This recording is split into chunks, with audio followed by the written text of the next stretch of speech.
Le trio concept Phare de France, né de plusieurs années d'observation, d'échanges et de réflexion, totalement original et singulier, s'appuie sur 3 pôles phares.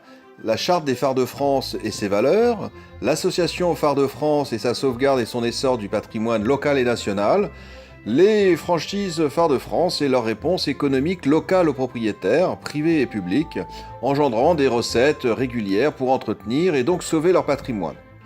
Phare de France s'adresse à toute personne partout dans le monde conscient du danger du patrimoine de la France, historique, culturel, cultuel, architectural, environnemental, et qui, aimant cette richesse, cette beauté et cette diversité, souhaite participer à sa protection et à son développement. Aujourd'hui, toute son action se porte sur ce danger, la destruction de l'église d'Annan, située dans la Nièvre, en Bourgogne.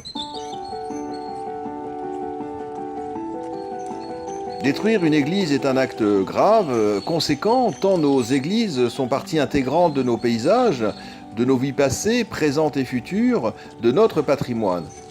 Certes, il s'agit aujourd'hui d'un acte extrêmement rare. Qu'en sera-t-il demain si nous n'arrêtons pas cette destruction ?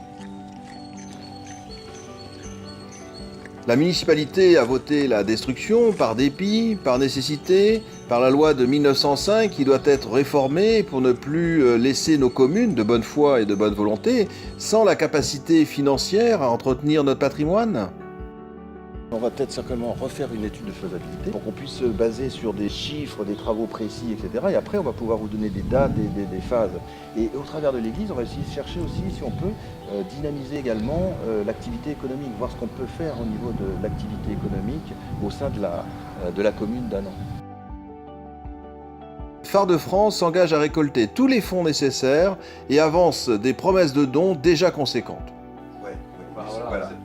Laissez-nous la rentrée.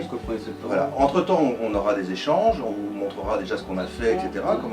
Mais laissez-nous jusqu'à la rentrée, sinon on ne pourra pas, même si vous avez toutes les autorisations. Sinon, parce que nous, on va faire un travail. On a commencé déjà, regardez. On va vous laisser des choses.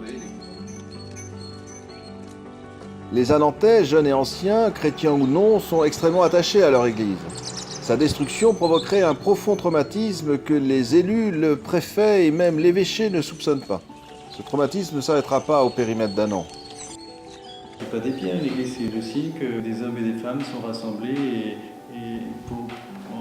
et pensent à leur Seigneur, quoi. Même qu'on soit croyant et qu'on ne soit pas croyant, je dirais, il faut qu'on retourne à l'église, parce que c'est le lieu central. Un village sans église, c'est un village sans âme.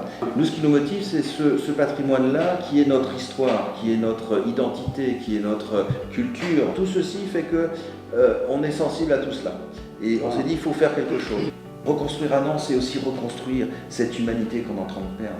Et si on perd Annan, ça veut dire qu'on va perdre cette humanité. Et moi, je pense que les églises, c'est un des moyens pour ressouder les âmes entre elles, en fait. Faisons du sauvetage de l'église d'Annan le symbole d'une prise de conscience collective du problème, le symbole de l'union qui fait la force et le symbole de stopper toute pensée qu'on peut détruire notre patrimoine, notre identité, nos racines, notre histoire, sans dommage et sans explication.